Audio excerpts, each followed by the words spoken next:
Tantangan apa saja yang akan dihadapi oleh peserta didik di masa yang akan datang dan berbeda dengan masa lampau? Tantangan peserta didik masa lampau dengan masa yang akan datang jelas berbeda.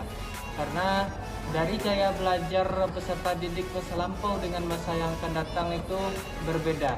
Zaman yang dihadapi oleh peserta didik masa lampau dengan masa yang akan datang berbeda. Dan kebutuhan masyarakat terhadap pendidikan di masa lampau dengan masa yang akan datang itu berbeda. Masa lampau masyarakat masih membutuhkan pendidikan peserta didik lulusan itu hanya pandai membaca, pandai menulis, pandai keahlian kecil sudah bisa dia bekerja. Tetapi peserta didik di masa lampau, masa depan kebutuhan masyarakat juga akan tinggi juga.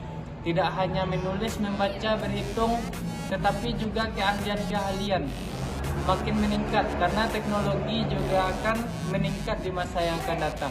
Karena masa yang akan datang sudah 5.0. Teknologi sangat canggih. Jadi siapa yang tidak termakan oleh teknologi, maka dia akan termakan oleh zaman. Jadi sangat berbeda tantangan masa depan. Kedua, apakah cara belajar tradisional dengan pola guru ceramah di depan kelas cukup untuk menghadapi tantangan di masa depan? Tentu cara belajar tradisional saja tidak cukup untuk kita dalam menghadapi tantangan di masa depan. Karena di era global yang lebih canggih, tentunya kita akan dapat memanfaatkan informasi, teknologi, dan dari sana kita akan mendapatkan pelajaran yang baru. Jika kita hanya memanfaatkan cara belajar tradisional saja, tentunya kita akan ketinggalan zaman. Nah, seperti Vicky Naki, Putra Ajiadari, dan Khairuddin, mereka semua belajar secara otodidak melalui YouTube untuk mendapatkan ilmu yang lebih bagus, seperti bagaimana mereka menguasai bahasa yang lebih bagus, bahasa yang lebih banyak, dan juga menciptakan inovasi baru seperti menciptakan helikopter.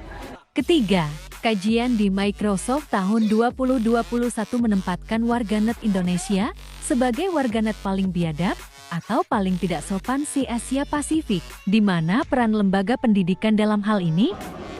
Peranan lembaga pendidikan dalam hal tersebut adalah untuk meningkatkan literasi agar masyarakat lebih literatur. Keempat, jika cara tradisional tidak cukup, apa saja yang harus dilakukan oleh pendidik dalam menyiapkan para peserta didik tantangan masyarakat 5.0? Baik, jika cara tradisional tidak cukup untuk menghadapi peserta didik saat ini dalam menghadapi era 5.0, maka yang harus dilakukan peserta didik adalah peserta didik itu harus menjadi inspirasi bagi peserta didiknya. Nah, di sini peserta didik harus juga memiliki adaptasi dan kompetensi. Adaptasi di sini adalah mengetahui perkembangan dari peserta didik tersebut. Nah, guru menjadi di sini adalah menjadi guru yang kreatif, inovatif, dan mampu mengajar lebih baik lagi dan menjadi tauladan bagi peserta didiknya. Yang kedua adalah kemampuan, kompetensi. Nah, di abad 21 ini, selain itu pelajar harus juga memiliki kemampuan dalam pembelajaran, yaitu dalam 6 literasi dasar. Kelima, bagaimana pendapat Anda tentang apa yang dilakukan dua anak SD dalam video YouTube berjudul Our Campaign to Ban Plastic Bags in Bali? Apakah ini contoh implementasi pendidikan pada masyarakat 5.0?